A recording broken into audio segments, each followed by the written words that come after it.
எத்தனை எத்தனை அந்நிய கம்பெனி பாரேன் சர்வேசா, நல்ல பாரேன் சர்வேசா, அதுல ஒன்னாச்சு உருப்படியா கூறேன் சர்வேசா.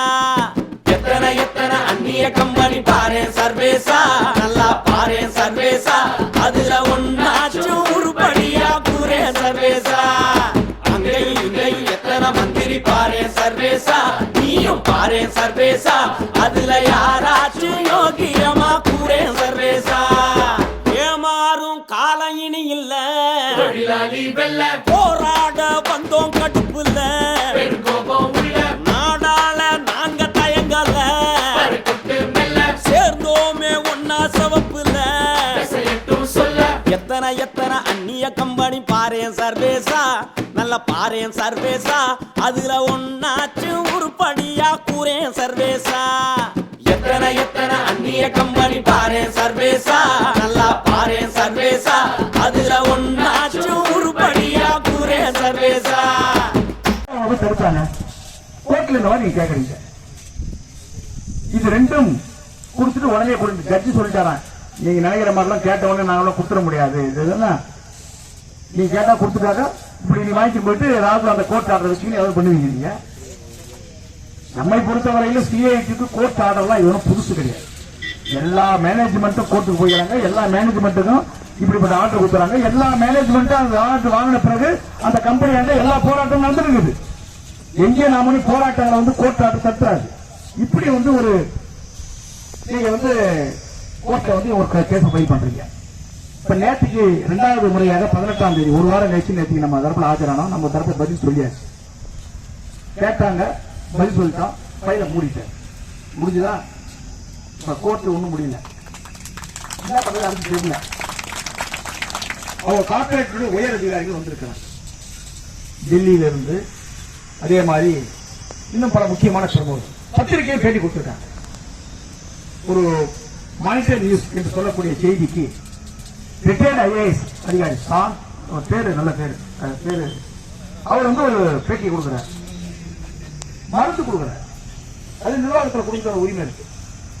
ஆனால் இந்த போராட்டத்தை ஏன் தொடர்ந்து நீடித்துக் கொண்டிருக்கிறார்கள்? நேரடியாக நாங்கள் வேலைக்கு வர தயார். நாங்கள் வேலைக்கு வர மாட்டோம். எப்ப சொன்னோம்? நாங்கள் கேட்பதை அரசு காது கொடுத்து கேட்க வேண்டும்.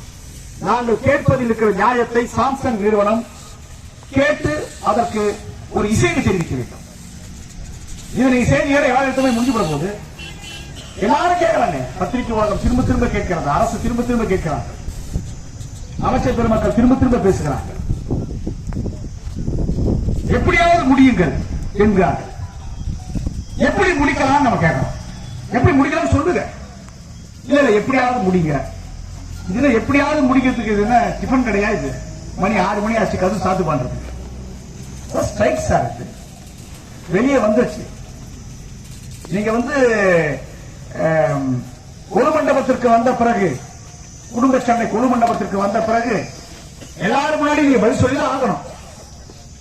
சாம்சனுடைய குடும்பம் என்று சொல்லுகிற அவர்கள் அந்த குடும்பத்தில் ஒரு அங்கமாக இருக்கிற தொழிலாளிகள் சங்கமாக வெளியே வந்துவிட்ட பிறகு இந்த சண்டையில் ஒரு நியாயம் தெரிந்தாக வேண்டும் என்பதுதான் இந்த போராட்டத்தினுடைய மிக முக்கியமான எதிர்பார்ப்பு. இப்ப நாங்க கேட்கக்கூடிய இந்த கேள்விக்கு உங்களுக்கு என்ன பதில்? பதிலே இல்லை. அமைதியா இருக்கிறீங்க. நீங்க பாட்டு எத்தனை நாள் இருப்பீங்க?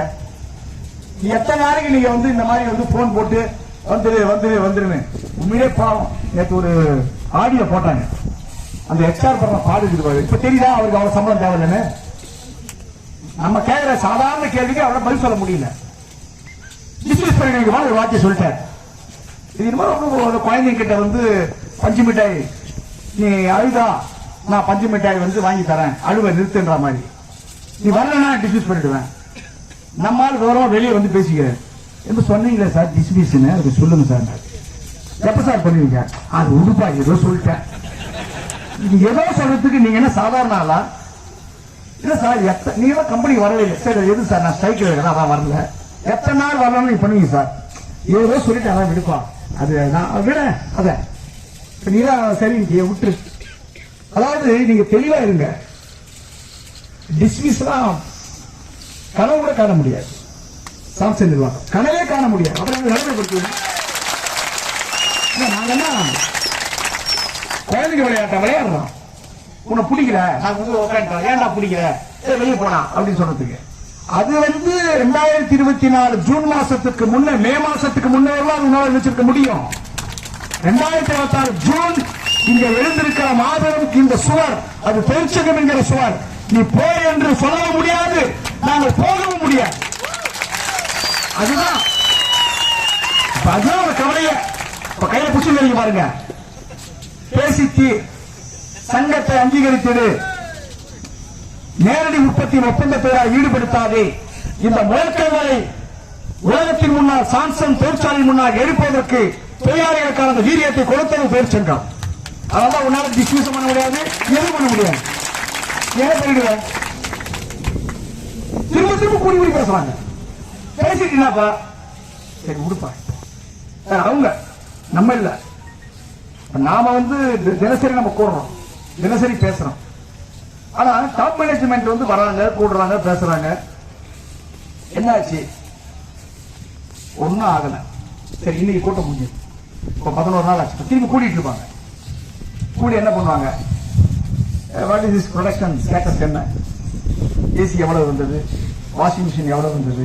இல்ல சார், எல்லாம் அங்க இருக்கிறாங்க, இங்க வரமாட்டாங்க, அதனால் வராததால் வரவில்லை, வந்திருந்தால் வந்திருக்கு. ரொம்ப புகழ்பெற்ற வசனம் நம்ம போராட்டத்தில். அவருக்கு புரியாது, தமிழ்நாட்டு வசனம் அது. நாங்கள் வந்திருந்தால் வந்திருக்கும், வராததால் வரவில்லை. நாங்க எப்ப வரணுங்கிறத முடிவு செய்ய வேண்டியது சாம்சங் நிறுவனமும் கவர்மெண்ட்டும் தான். இப்ப பேச்சுவார்த்தைக்கு வாங்க வாங்கன்னு மதிப்பு மிக்கவங்களா கூப்பிடுறாங்க. நாங்க பேசுறதுக்கு தயாரு, என்ன பேசுன்னு சொல்லுப்பா அப்படின்னா அது மட்டும் சொல்ல மாட்டாங்க. வாங்க பேசிக்கலாம், வாங்க பேசிக்கலாம், வாங்க பேசிக்கலாம். எங்களுக்கே வெறுப்பா போச்சு. ஒரு முறை சொன்னா பரவாயில்ல, கிட்டத்தட்ட ஒரு 1000 முறைக்கு மேல சொல்லிட்டு இருக்கோம். எத்தனை முறை சொல்ல முடியும்? ஆனால் இந்த அரசு எதை பார்த்து அஞ்சுகிறது? சாம்சங் அஞ்சுவது இருக்கட்டும், அவர் சொல்லுகிறார்களாம்,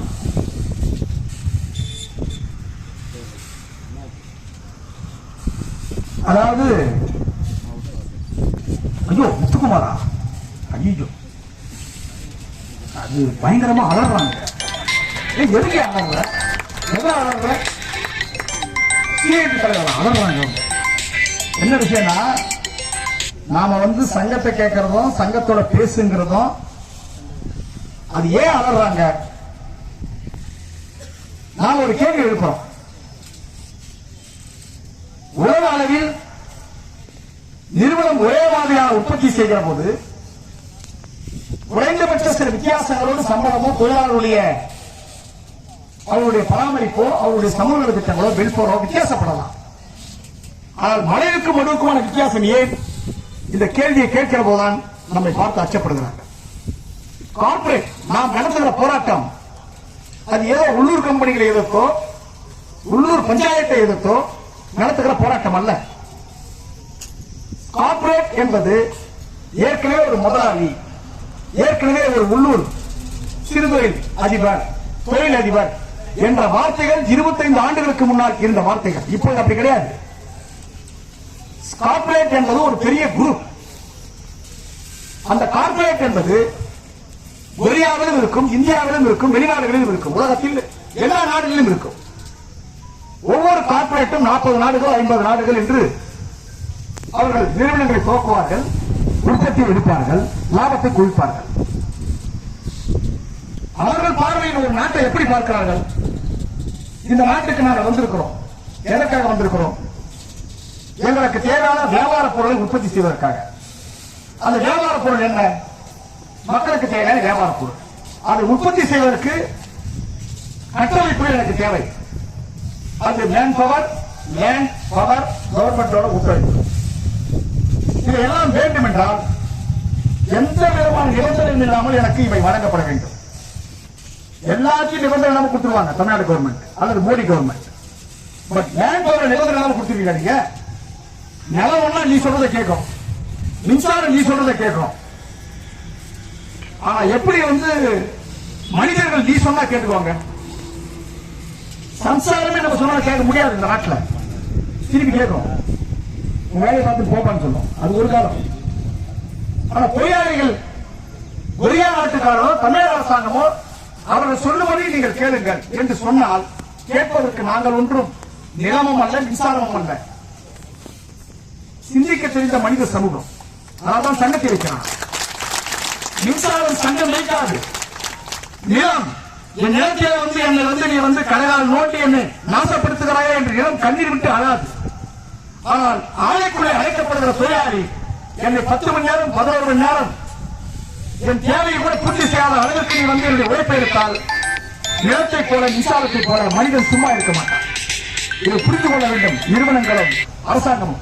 ஆனால் கார்பரேட் என்ன சொல்வது என்றால், உனக்கு என்ன விதமான உணர்ச்சி இருக்கட்டும், பட் என்னுடைய கூலிகள் நீங்க சொல்லுவதை நாங்கள் கேட்க முடியாது. நான் சொல்றதை நீங்கள் கேட்க வேண்டும். இப்படி அவங்க புரிஞ்சுக்கிட்டு தான் உலகம் உள்ள அந்த கார்பரேட் வராங்க. அவங்க என்ன சொல்றாங்கன்னா, இப்ப சாம்சனுடைய குளோபல் லெவல் வியாபாரம் அந்த பணத்தோடு தமிழக அரசாங்கத்துடைய பட்ஜெட்டை அவங்க பாக்குறாங்க. தமிழக அரசாங்கத்துடைய பட்ஜெட் எவ்வளவு உங்களுக்கு தெரியும், பேப்பர்ல படிச்சிருக்கீங்க. 4,30,000 கோடி ரூபாய் ஒரு வருவாய் செலவு. இதுதான் தமிழ்நாடு மாநில அரசாங்கத்துக்கு இருக்கக்கூடிய வருவாய். சாம்சனுடைய வருவாய் எவ்வளவு நீங்க கணக்கு போடுறதுக்கே ஒரு நாள் தேவைப்படும். அவ்வளவு உலகம் உள்ள இருக்கிற அந்த நிறுவனத்தினுடைய உற்பத்தியும் அதனுடைய வர்த்தகமும் அதன் மீது வரக்கூடிய லாபமும் ஓவரால் டர்ன்ஓவர் பல தமிழ்நாட்டுக்கு நிகரானது. அவன் பார்க்கிறான், என்னுடைய சில நிறுவனங்கள் அளவுக்கு கூட உன்னுடைய வருமானம் கிடையாது. அவனை பொறுத்தவரையிலும் பணம் தான் அளவீடு. இதுதான் சாம்சங், இதுதான் கார்பரேட். இங்க இருக்கக்கூடிய தொழிலாளர்துறை அதிகாரிக்கு 1 லட்சம் ரூபாய் சம்பளம் என்றால், இங்க இருக்கிற HR-க்கு 4 லட்சம் ரூபாய் 5 லட்சம் ரூபாய் சம்பளம். அந்த HR எப்படி பாக்குறாருன்னா, நான் 5 லட்சம் வாங்குறாரு, 1 லட்சத்துக்கிட்ட நான் உட்காந்து பதில் சொல்ல வேண்டிய அவசியம் கிடையாதுன்னு நினைக்கிறேன். இதான் கார்பரேட். அதிகாரிகளோ நிர்வாகமோ பணத்தை தான் மதிப்பிடுவார்கள், வர்த்தகத்தோடு மதிப்பிடுவார்கள், அரசியலை அவர்கள் தீர்மானிக்கிறார்கள். அதனால்தான் அரசாங்கம் தொழிலாளர்கள் சென்னையிலே வள்ளுவர் கோட்டத்திலே அனைத்து சங்கம், நம்ம மட்டும் கிடையாது, எல்லா சங்கமும் சேர்ந்து நேற்று சாம்சனுடைய இந்த சட்ட ரீதியான உரிமையின் மீது அரசு செவிசாய்க்க வேண்டும், சாம்சங் நிறுவனம் பேச்சுவார்த்தை நடத்த வேண்டும் என்று நம்முடைய கோரிக்கையாக ஒரு ஆர்ப்பாட்டத்துக்கு வந்தால், கைதானது பாத்தீங்க சொன்னா ஒரு 35-40 பேருக்குள்ளதான். ஆனா வந்த போலீஸ் எவ்வளவு? அது 300 பேர். 300 பேருங்க. நாம போல என்ன சிக்கலாயிடுச்சுன்னா, போலீஸ் யாரை பார்த்து பயப்படுறதோ இல்லையோ, சாம்சங் என்று சொன்னால் போலீஸ் குவிக்கப்படுகிறது. வள்ளூர் கோட்டத்துக்கு வந்துருவாங்க. இப்ப வள்ளூர் கோட்டத்தை சுத்தி போலீஸ், திருவள்ளுவரை கைது செஞ்சாங்க, அவரை சுத்தி கைது பண்ணிட்டாங்க. போன நம்ம தலைவர்களையும் கூப்பிட்டு மண்டபத்தில் உட்காரிச்சிட்டாங்க. எத்தனை நாள் மண்டபத்தில் உட்கார வைப்பீங்க? இது மாதிரி செய்வதன் மூலமாக சாம்சங் நீங்கள் குஷிப்படுத்துறீங்களா? பாத்தியா, நாங்க கைது பண்ணிட்டோம், நல்லா நாங்க வேலை செய்யறோம். இப்ப நம்ம பந்தரை சுத்தி ஏகப்பட்ட போலீஸ். எதுக்கு? நாம ஒண்ணுமே பண்ண போறது இல்லை. ரொம்ப காந்தியவாதிகள். நம்ம வர்றோம், பேசுறோம், சாப்பிடுறோம், நமக்கு கஷ்டத்தை சொல்றோம், பத்திரிக்கை வராங்க, கேட்டு போறாங்க. காவல்துறைக்கு நிறைய பணி இருக்கிறது. ஆனா காவல்துறை என்ன நினைக்கிறது? தமிழக அரசாங்கம் காவல்துறை மூலமாக இந்த போராட்டத்தை கட்டுப்படுத்த முடியும் என்று அவர்கள் நினைக்கிறார்கள். இது ஒரு தவறான கொள்கை. சங்கத்தை ஏற்க முடியாது என்பதும் அரசியலமைப்பு சட்டத்துக்கு எதிரானது. சங்கம் உருவாக்கிய தலைவர்களோடு தலைமையோடு பேச மாட்டேன் என்று சொல்லுவதும் சட்டத்துக்கு விரோதமானது. இந்த சட்ட விரோதத்தை எதிர்த்து ஒரு போராட்டம் பண்ணால் அந்த போராட்டத்தையும் அனுமதிக்க மாட்டேன் என்பதும் ஊர்வலம் ஆர்ப்பாட்டம் போன்றவை கூட சட்டத்துக்கு விரோதமானது என்றால், மாநில அரசாங்கமும் மத்திய அரசாங்கமும் சாம்சங் நிறுவனமும் இந்த நாட்டின் கான்ஸ்டிடியூஷனை மீறலாமா? அரசாங்கம் மீறலாமா? இது இந்த போராட்டத்தில் எழுந்திருக்கிற மிக முக்கியமான கேள்வி. அவர் என்ன நினைக்கிறார்கள்? இவர்களுக்கு எதற்கு சம்பளம் ரொம்ப ஹை என்று ஒரு விவாதம் வருகிறது. நாம கேட்கறது ஐக்கா, நீங்க கொடுக்கறது ஐக்கா, ரொம்ப உயர்வா கொடுக்குறீங்களா? நீங்க சார் இப்படிதான் சார் தருவாங்க, இப்படித்தான் தருவாங்கன்னு சொன்னா அதுக்கு பேர் என்ன? இப்படித்தான் தருவாங்கிறது யார் முடிவெடுக்கிறது? அதான் கேள்வி. இப்போ இவ்வளவுதான் தரலாம், இப்படித்தான் தரலாம், இதுக்கு மேல தர முடியாது அப்படின்றது யார் முடிவெடுக்கிறது? ஏன் உழைப்புங்க, என் உழைப்பால் வரக்கூடிய உற்பத்திக்காக என்னுடைய கூலி கேட்கிற, சம்பளம் கேட்கிற, பேரம் பேசுகிற உரிமை யாருக்கானது? நீங்க முடிவு பண்ணுவீங்களா? அது குறைவா அதிகமாகிறது இரண்டாவது.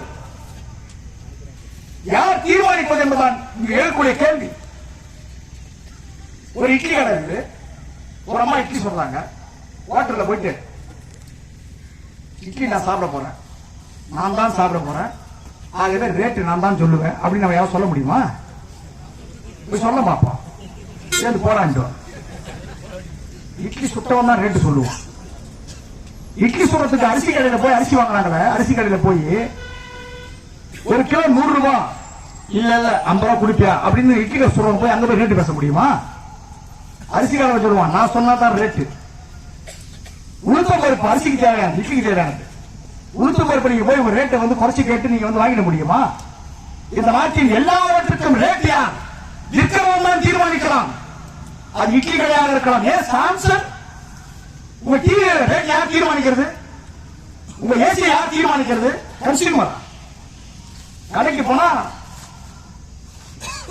ஒரு டன் 1.5 டன் ஏசி 30,000 35,000 ஒரு ரேட் இருக்கு. வாஷிங் மிஷின் ரேட் இருக்கு, எல்லாத்துக்கும் ரேட் இருக்கு. பில்லு போட்டு தொகை விட்டுறான். இந்த நாட்டில் 5 ரூபாய் பிரிட்டானியா பிஸ்கட் ரேட்டை கூட அந்த பிஸ்கட் விற்கிற நிறுவனம் தான் தீர்மானிக்கிறத தவிர கன்சியூமர் அல்ல. கன்சியூமர் இருக்கத்தையாக தள்ளுபடி கொடுப்பேன். இந்த நாட்டில் எல்லா பொருளுக்கும் விலையை வர்த்தகர்கள் தீர்மானிக்கிறார், வியாபாரிகள் தீர்மானிக்கிறார், விற்பவன் தீர்மானிக்கிறார். இந்த இடத்தில் தான் சங்கம் சிஐடி ஒரு மையமான கேள்வி எழுப்புகிறது. நான் தொழிற்சாலைக்குள் வந்திருக்கிறேன், வெறும் புழு சட்டை போட்டல்ல, கையும் களவுமாக வந்திருக்கிறேன். படித்த பறிவோடு உழைக்கிற அந்த உடல் ஆற்றலோடு என்னிடம் இருப்பது உழைப்பு. என் உழைப்பை நான் இருக்கிறேன். சாம்சங் வாங்குகிறது. கீழில் இருக்கிற விலையை நீ தீர்மானிப்பாய். என் உழைப்பை அதனுடைய விலை யார் தீர்மானிப்பது? இப்ப நான் கேட்கிறோம். என் உழைப்பு நான் தான் தீர்மானிக்க முடியும், நீ தீர்மானிப்பியா? அரசு சொல்லட்டும், சாம்சங் சொல்லட்டும், ஊடகங்கள் சொல்லட்டும். இந்த நாட்டில் இருவர் வஞ்சிக்கப்படுகிறார்கள். ஒருவன் தொழிலாளி, இன்னொருவன் விவசாயி. ரெண்டு பேரும் ஒரு நாட்டு அநீதிங்க. விவசாயிகள் சொல்லட்டும், விவசாயிகள் நடக்கிறது ஏன் கோரிக்கை? உற்பத்தி செய்து என்னுடைய நெல்லை விலையை நான் தீர்மானிக்க முடியாது சொன்னாங்க. என்ன நாடு இது? பெரிய விவசாயிகள் தேர்தல் சொல்றீங்களே, யார் டிசைட் பண்றது? நெல்லினுடைய விலையை தீர்மானிக்கிற அந்த உரிமை விவசாயிகளுக்கு வேண்டும் என்று கேட்டால் இந்த நாட்டில் மிகப்பெரிய குற்றவாளி விவசாயி. வாங்குகிறவன் தீர்மானிப்பான். தொழிலாளர்கள் தன்னுடைய உழைப்பை விற்கிற போது அந்த உழைப்புக்கான ரேட் இவ்வளவு என்று கால்குலேஷன் போட்டு சொன்னா மேனேஜ்மெண்ட்டுக்கும் கவர்மெண்ட்டுக்கும் கஷ்டம். அந்த ரேட்டு இவங்க தீர்மானிப்பாங்களாம். எல்லா பொருள் இருக்கிற எல்லா பொருளுக்கும் நீங்க எவ்வளவு தீர்மானிப்பீங்க? அந்த பொருளை உற்பத்தி பண்ற என்னுடைய உழைப்புக்கு அந்த விலையை தீர்மானிக்கிற உரிமை எனக்கு இல்லை என்று சொன்னால் சங்கம் சொல்லுகிறது விலையை தீர்மானிக்கிற பெருமை, பேரம் பேசுகிற உரிமை, இதுக்கு இவ்வளவு ரேட்டு என்று சொல்லுகிற உரிமை யூனியன் பேசக்கூடிய ரேட்டு போடுகிறது. சரியா? ஏன் யூனியன் ஆடுறான்னு விவரம் தெரியாம வச்சிருந்த தொழிலாளிக்கு